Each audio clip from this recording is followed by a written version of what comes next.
Yeah, again, I don't know why every time we play LSU, it gets crazier and crazier and crazier, but that seems to be the trend. And again, I wish we came out on top for our fans, for our players. Just not meant to be sometimes, and it wasn't meant to be for us today. I can't wait to watch our team go play in a regional, and hopefully a super regional, and hopefully Omaha after that. Because obviously, if anybody didn't believe that we were capable of that before this week, I think we passed the eye test. We're one of the best teams in the country.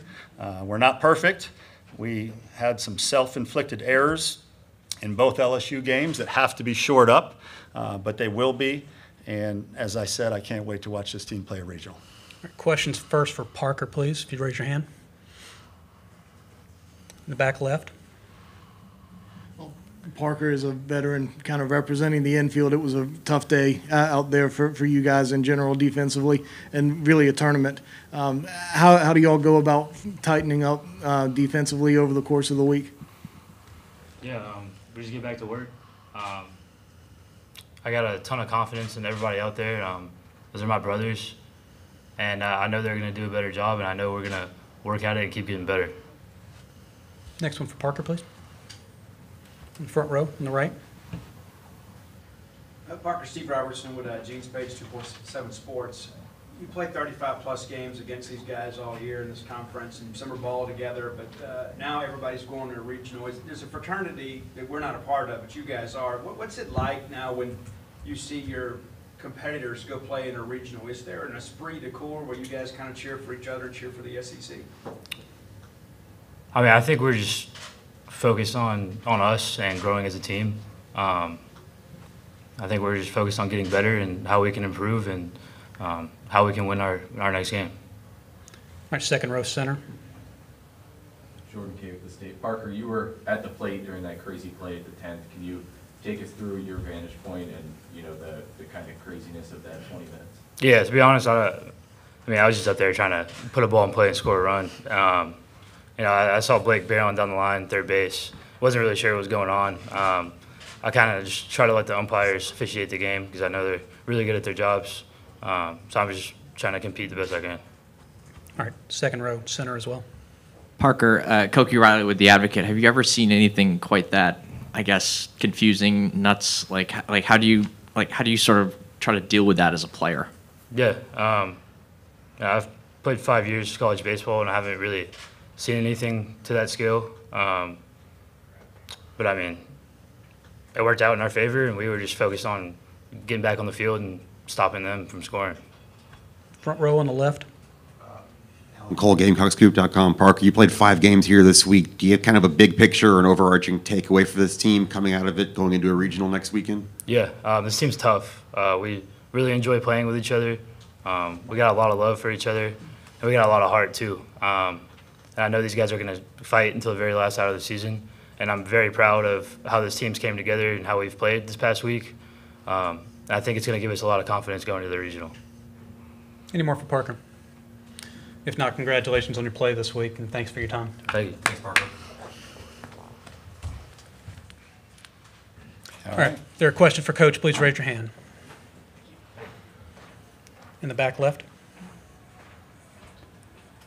Coach Alfred Esmond, Southeastern 14. Talk about the overall run y'all had this week, regardless of the result today. It was very impressive. Talk about how it was for you and your team, and going forward, how it's going to help you. Yeah, we loved it. I mean, again, it's the greatest conference in America. It's the greatest players in America. It's the greatest coaches in America.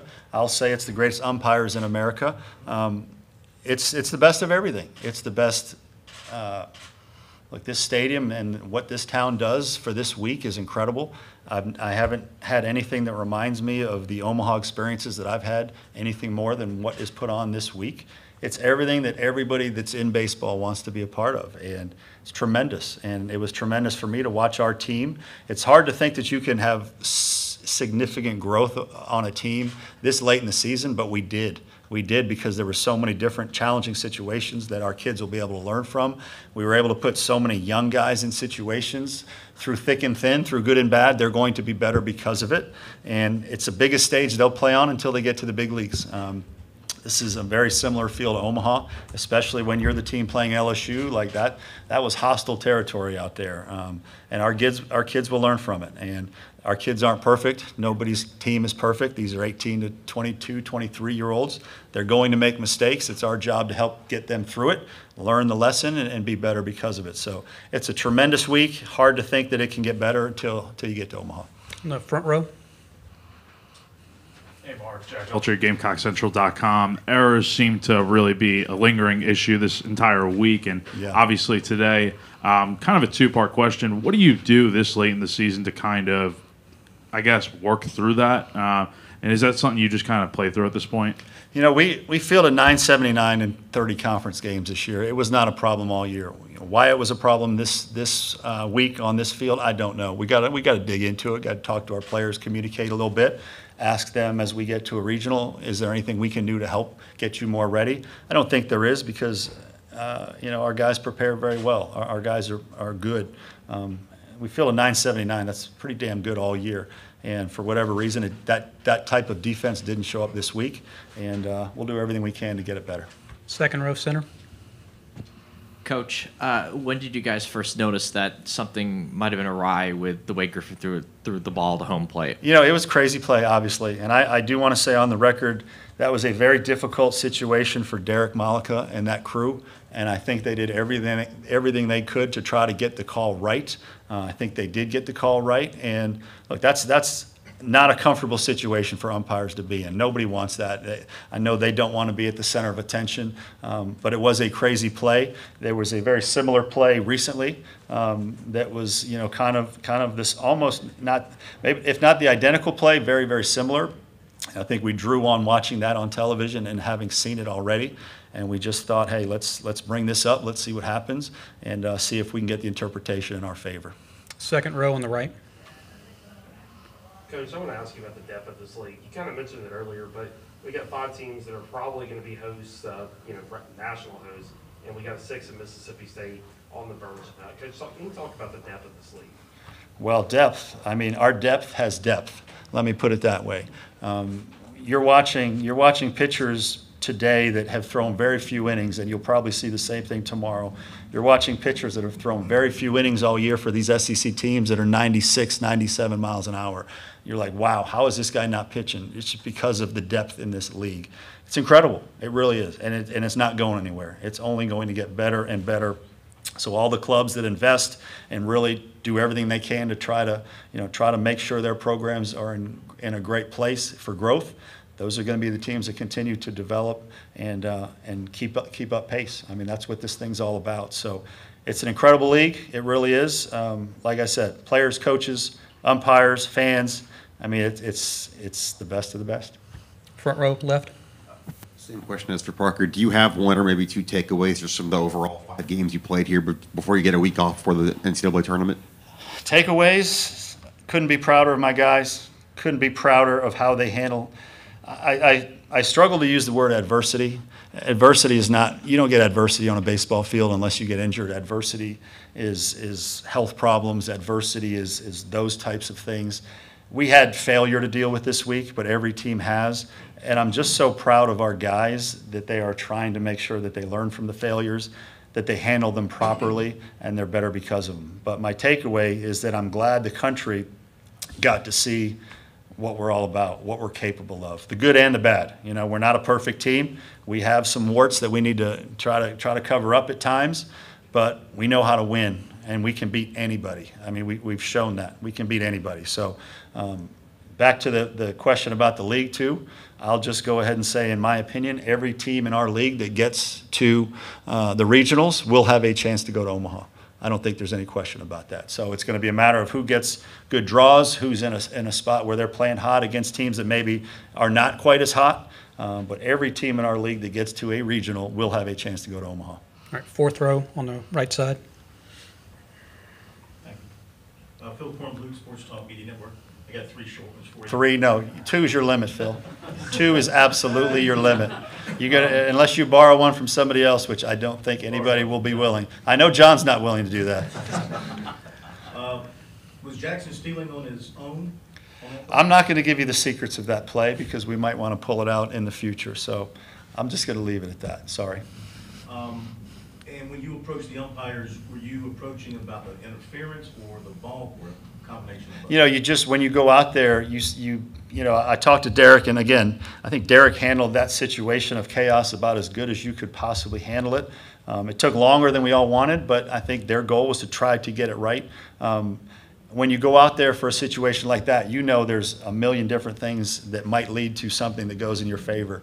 Did he step off or did he stay on the rubber? Did the catcher come out in front of home plate? All those things. You just, sometimes you roll the dice and you know it might go our way. And there are certain times you're very confident that it will, but you just hope that the interpretation is in your favor. All right, we have time for two. And on Casas? I'm sorry. Yeah, Casas, no positive news on Casas yet. It is a hamate issue, and so we're just going to have to continue to see what the doctors and him come up with, and our athletic trainer, Corey Barton, who does a good job. Just going to have to see if they can come up with anything that might allow him to play. Two more, back left. Did Eli Jones get hurt covering the bag? No. Okay. No, he came out just in the interest of, again, making sure that all of our pitchers were not overextended this week so that they're ready to go next week. Yeah, and from a pitching standpoint, what did you learn about playing so many games in such a short period of time, about your pitching staff and how to handle them with a regional format coming up? Yeah, I mean, I hope we don't have to play 5 straight games next week.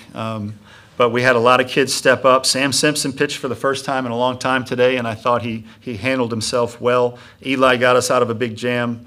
Matthew Becker had a couple decent outings this weekend. You know, Garrett gave up that home run at the end, but he's one of our guys, and that will not change. I thought Roman Kimball really represented himself well today and had poise and gave us a chance to win. Even at the box score, you know, it's hard to imagine he gave up 4 earned runs. That's probably a topic for an official scorer and myself to talk about. But I thought Roman did a really nice job today and stepped up in a way that was great for him and great for us as we move into the future. Last one, front and center. Yeah, I think John basically just asked my question right there, but I'll kind of expand on it a little bit. You know, with the regionals coming up next week, and like you said, with playing potentially 5 games next week, is there anything from this week that you feel like you would, if you could go back and change it, would you, or would you kind of just go with the same thing that you did with this week? No, look, you have to make decisions in the moment. You have to live with the results, and then you move on to the next one. So whether it's who you're playing, who's coming in to pitch, do you bunt, do you hit and run, where do you shade your guys, like you have to make decisions in the moment that are based on information you have, and then you live with the results. Baseball, Augie Garrido said it a long time ago, and it's no truer words have ever been spoken. This game was designed to break your heart, and it broke our heart today again. But it also, if you survive it, if you thrive in it, it will make you such a better person moving forward. So, look, it broke our heart a little bit this week, but we also played a lot of great baseball. I mean, we're one of the last 4 teams standing here. Our kids have nothing to hang their heads about. All right, congratulations on a great week. Good luck. Thank you. Thank you, everybody.